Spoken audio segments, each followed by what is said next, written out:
name your sport. Watch the way they play as a team. They have each other's back. They know the goods and the bads about each other. They're not afraid to call it out. They're in it, and it's a beautiful thing to watch. Also teaching us that you don't have to have the best and pay the most. You need to understand who can do what, who brings what, who gets on base each time, and you can actually deliver as good of a result as anybody else. Hi, my name's Karen Gilhooly, and I'm the host of Make Minutes Matter podcast. And I'm here today with Bryan Schneider, a good friend and business colleague of mine, who has recently undertaken a new business venture, Clear Sky Consulting, where he's working with people on business strategy, business transformation, new technology advancements, mostly in the payments industry, I'd suspect, correct? That's right. Yeah. Okay, very good. So when it comes time for you to fire up a team, Bryan, what are you doing? Tell me a little bit about the way you go at it.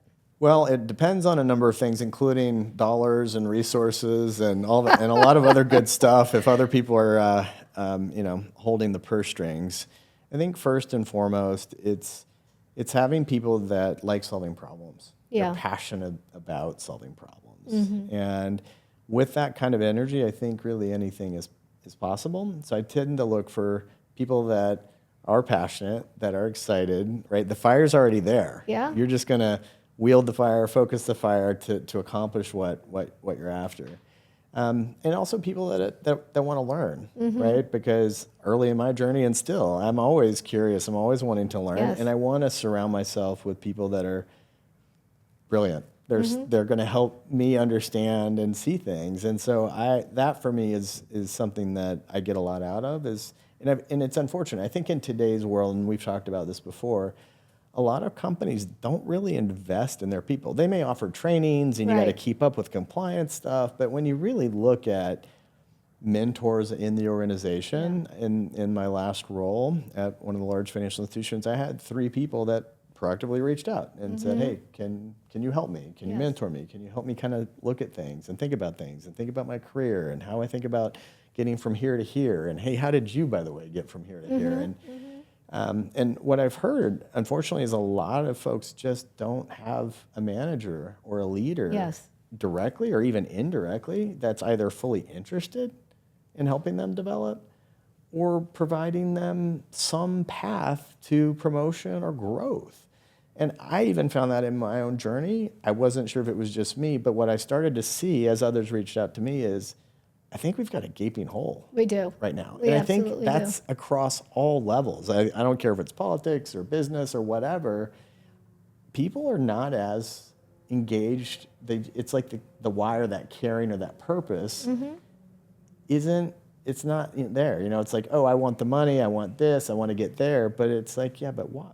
Yeah. What do we want to What end is up the with? driver? Why are we? Yeah. And I think that it's a very broad set of responses, but maybe one of the first things is to recognize that this concept of servant leadership truly is there for a purpose.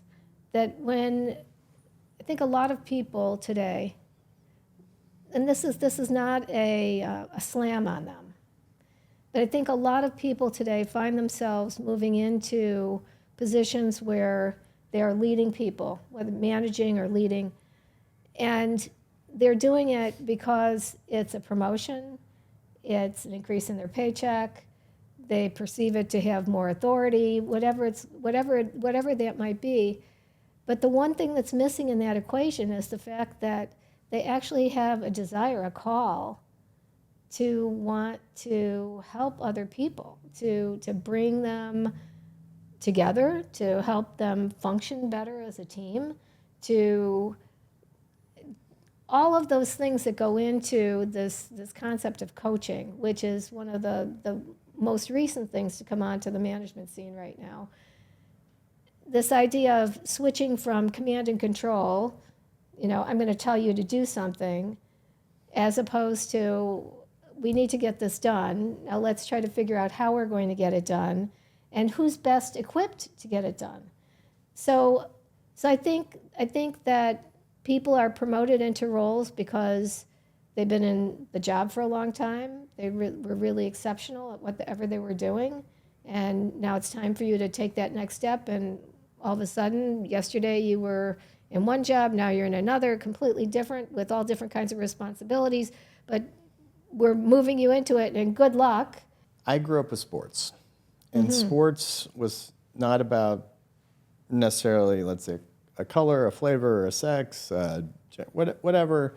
It was just about, this is the goal. Like, Yeah. we want to score more goals than these guys, right? Or women. How or whatever. complicated is Yeah, that? and it's really, and when you watch the pro teams, that's how they hire, Isn't it the best? right? Isn't Like, that, you and I have talked about this, and I just have to celebrate it right now. There's nothing better than watching two professional sports teams at the top of their game play each other. Yep. There's something phenomenal about that. The Super Bowl, the World Series, name your sport. Yeah. And watch that, and watch the way they play as a team. They have each other's back. Yep. They know the goods and the bads about each other. Yep. They're not afraid to call it out. Yep. They are in it. They're in it, and it's a beautiful thing to watch, because there's one goal, not 65 goals. One goal that they're going after, and in watching the coach try to bring all the resources together to make that happen is really kind of a fun thing. It's magic. I Yeah. mean, when especially like you said, a great coach that can bring talent. And we've seen the best talent be brought together at, what was it, Moneyball? Yes, the movie, yes, right? yes, yes. So Yeah. also teaching us that you don't have to have the best and pay the most. No. You need to understand who can do what, who brings what, who gets on base each time. And, That's right. And you can actually deliver as good of a result as anybody else. You can. And I think the other piece that goes along with that is that for the people themselves, the players on the team, that they're enriched by perhaps seeing an opportunity to do something a little differently, or maybe pursue something new, that ability to look at something with new eyes. I think that's part of this whole concept of the coaching proposition, as opposed to the command and control. 100% agree. And I think also remembering that not everybody's yet a full professional. Yeah, right? that's right. And also understanding that do they want to play at that level? That's right. Not everybody wants and not to play everybody at that wants level, to. That's right. That's right. And that's totally okay, right? Like, But it should be discussed, don't you think? that's part of a good coach, right? Yes. It's like, What where do do you want to go together, Yeah. right? Yes, What do you want to get out of exactly. yourself? Because at the end of the day, we are like these organisms that can create amazing things, but there's still individual needs. Yes. Every individual's gone through different paths, different childhoods, and Maslow's hierarchy of needs would say that, and he actually later kind of reframed it, but initially he was saying it's got to be sequential, right? You got to kind of finish this block after your Then basic you move physiological up, needs right. are met, then you can move up, and then he later was like, no, actually, you can be bouncing across this. And you can have but it's it about at the person. multiple different places in your life. That's right. Oh yeah, absolutely. You can have a setback. Right. And, So it's not like you get to the top of the mountain and then you sit back and kick back and relax. No, it's because the world is changing constantly. And that whole idea of the learning curve, which starts out with, being completely ignorant of everything around you, being, super excited about it, but knowing nothing. And then to the point where all of a sudden you realize what you don't know and how agonizing that is, to becoming more conscious and then developing your expertise to the point where all of a sudden you're back in that autopilot mode, which is where everybody strives to get. But what I'd say about that is, I don't know that anybody ever gets to stay in autopilot for all that long, just because the world keeps changing. It keeps changing over and over again. And every time something changes, it brings you back down and forces you to adapt. Now, whether you're willing to acknowledge that or not is, in my opinion, the difference between growing and staying stagnant. Yeah, and I'm a believer in a way of the collective conscience, that you can have this energetic growth because a collective group of people go through an experience. And a lot of times that can be a very testing, traumatic experience. And I think we're unfortunately seeing that right now in the world, right? Yeah. With different wars. And Yes. it's that's changing people's lives, and it's changing how they look at simple stuff, right? Because I think it's every day I do my best, and a lot of times I'll get cocky or I'll do something, I'll lose track, but gratitude is the key, right? It is. And that's It so is. much a part of leadership is remembering for ourselves that it's not about us, and also helping those as they develop on their journey to remember to connect with Yeah. that which is greater than just themselves. Yes, I agree. I agree. That ability to help someone find that spot, to be able to bring them along, to give them the space to learn, I think is really pretty unique. And I mean, in many organizations, it's hard to make a mistake. The consequence for making a mistake is very, very high. And so people, as a result, are very hesitant to get out there, to experiment, to try new things. And the reality is that without mistakes, we wouldn't make any progress. I mean, everything around us right now is the result of a mistake that people were ready to acknowledge and lean into. Now, I don't think anybody purposely wants to make them, but when you do, I think it's best to learn something from it, right? Nothing here happens by accident. No. I think it all happens with the idea of helping you learn something if you open your mind to it. And that's what's happening in this world now, is that it's moving so fast that people don't have the inclination, the time to actually reflect on what's happening around them and to learn something from it. And that's sad. Yeah, and in fact, I think that was even where we started of just talking about it in this day of fast-paced, a lot of technology, a lot of distractions, like how do we stay on path? Yeah. And I think we were also brought up a generation or two that says, oh, I can get everything immediately by looking at this thing in my hand. Right.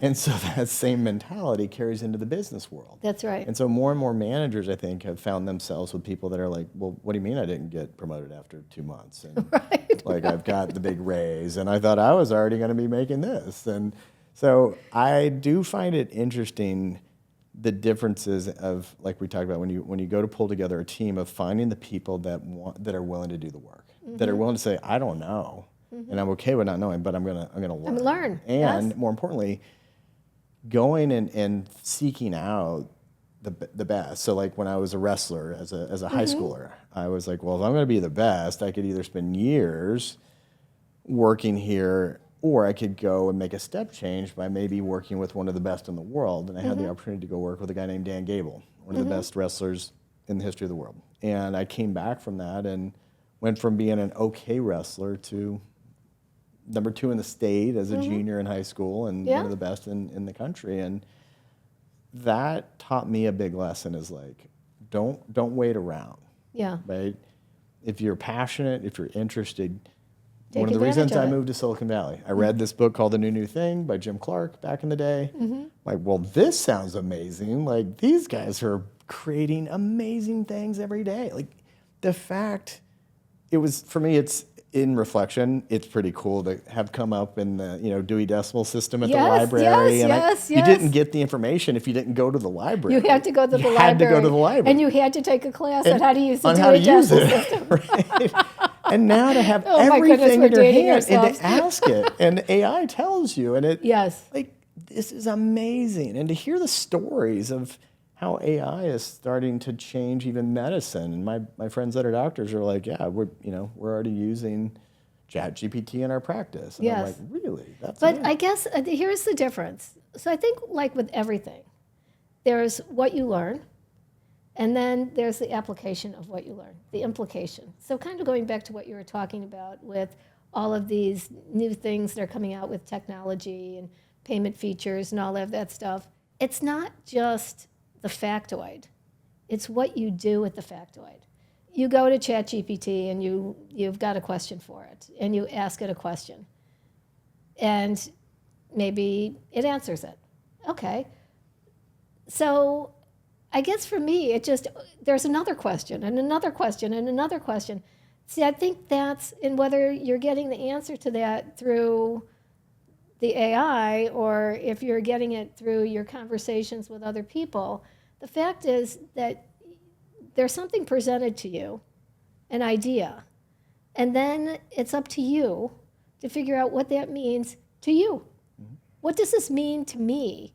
How will I use this information? What does it mean to the people around me, my customers, the world at large? What does it actually mean to me? And I don't think we've got enough thinking about that right now because the world's on fire, right? Nobody's thinking. They're reacting. They're not thinking.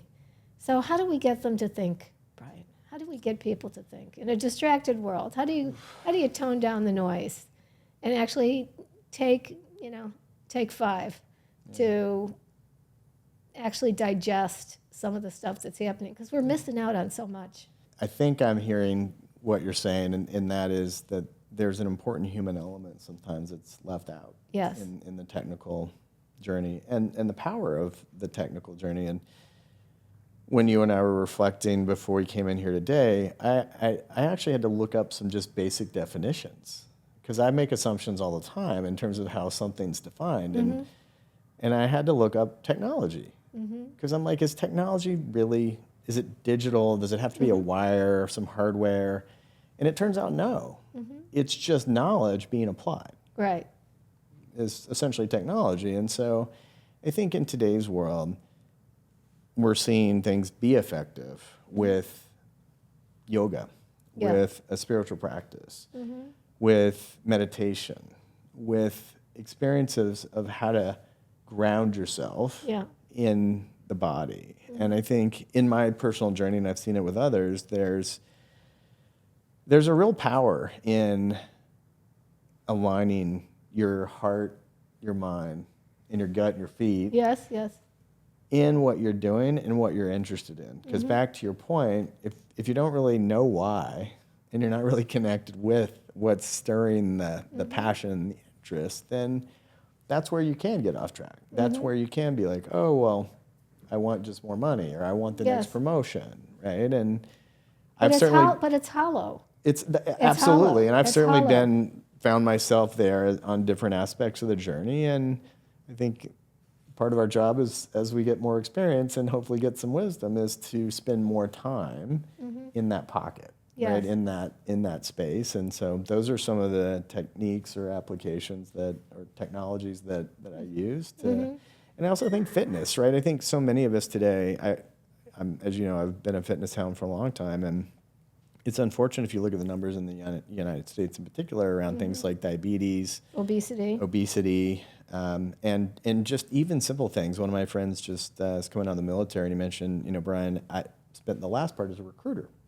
And he's like, did you know that basically like a fraction of our population can even come into the military? Yes, I'm aware of this. It's funny. My son, my youngest guy, finished up with his JD and his MBA, and so now he's done with the educational part of his life, and he's thinking about what he wants to do. And he's always been very fit. I've got 2 kids. Both of them are very healthy kids, but just different mindsets. And so a recruiter reached out to him, a military recruiter for the JAG organization, and wanted him to come join the Marines. And he was really hot on him. I mean, it was incredible. And my son wasn't particularly, this wasn't where he thought he was going, but he listened. And one of the facts that came through this conversation is he told him, he said, look, he goes, you don't understand how special you are. You're fit, you're smart, you've got the credentials that we need to bring into this particular unit. We can't find people that could actually get through boot camp to be able to exercise that knowledge. So that's a problem. That is a problem. Well, back to, I think, one of your early questions is, how do we as leaders engage and get people interested, right? And I'm a big believer in experiences. Me too. Get people. It's one thing to talk about it. It's another to talk about doing it. But it's a whole nother thing to do it. Yes, right? yes. I was told once, like, there's 3 categories of people, and that's the 3 categories. Like, well, that's an interesting 3 categories for sure. But yes. it actually turned me on to something that, helping people get engaged, right? And then also, for me, it gets back to embodiment. I spent a lot of my life, I think, from here up, right? Like figuring out the world from there. But that takes a toll on personal relationships. It takes a toll on business relationships. Yeah. It changes everything. And I think as leaders, it's more important than ever. We've got to reconnect with our feet. We've got to reground. We've got to look at the pace of change and what's being lost in the journey, how it's impacting our culture. We've, unfortunately, I think some would argue in many directions, but certainly in my life, I've seen more division amongst even my friends. Yes. That I've ever seen in my life. Yeah. And it's been over things like politics, and nobody really wants to listen anymore because I think so many of us had such a hard time grounding it. Yeah. Right? In one of my practices, we've talked about how the mind and the emotion is where most of us will get lost. We're just completely lost in a thought. We're lost in this overwhelming grief or love or whatever it is. But those are big movements, right? Yes. Those are big energy. And a lot of us are uncomfortable with big energy. Yeah. Right? And so I think in the journey, and at least for me, is like, how do we ground that? Yeah, funnel it. How do we funnel it? Yeah. How do we get back to foundational stuff that gets us in a place that we want to be, not in a place where we got there fast, we left people behind. Like, you don't go to do Everest that way. You don't get to the top of the mountain by leaving everybody behind and arguing on the mountain and saying, no, I'm leaving the rope. No, You can't do that. You can't do that. You can't do that. That's very dangerous. Yeah. High risk. Yeah. High risk. Yeah, and it does help to have everybody saying, oh, let's go through that mountain pass, not this one. Or, having that coordination and planning is important. Yeah. But don't you also think that the ability to have that conversation, to recognize, to enter into that discussion, knowing that you've got a point of view and other people may have one as well, and it's in that intersection of conversation that the really good stuff comes. So, yeah, and I think it's something that you've been passionate about, and it's a direction you're headed right now. And I think it's so important is, even if I look at the last 25 years of my career, I've seen really limited opportunities to create experiences for teams. yes, yes. And yet that's where the goodies are. And when you can approach that with compassion and understanding, your team is stronger. Exactly. Your relationships are stronger. But the reason for that is, and after having participated in countless of those types of exercises and facilitated many of them myself, Yep. the challenge is not the exercise. It's what happens after the exercise. That unbundling of what just happened and why did it happen. And I can't tell you the number of times that I've attended some very, very, very expensive, very highly publicized courses. And I find that the focus is on the activity, and then we've got 3 minutes to discuss, and then we're on to the next activity. So it's kind of like the world. Let's just do a bunch of stuff. Let's not really think about it too much. We'll just keep doing, and somehow or other, magically, everything's going to come together. It doesn't. It doesn't work that way. We have to take the time to actually think. Yep. And to me, any of those exercises that you might do as a team, if you're not giving people space to actually talk about what this meant to them, how it applies in the job, how it might apply at home, I think you fall short. You really do. I remember when I was working at Citibank, and this is before I met you, and I was working for a new division of the bank, and it was very flush with cash. And we were selling a new product that nobody knew anything about, and we had lots of smart people working at this particular division. It was a really cool place to work, foundational in my life. But they loved to send us to courses. They were constantly going to courses, one training after the next. And there's only so many sales courses that you can go to, and you would know this, before you start to realize that they're all saying the same thing. And I think I was on sales course number 7 or 8. And everybody around me was griping about the fact that we have to go do this again. And I thought to myself, 2 things. First, there's something here that I don't know that I'm going to learn. I don't know what it is, but I'm going to approach it with that particular mindset.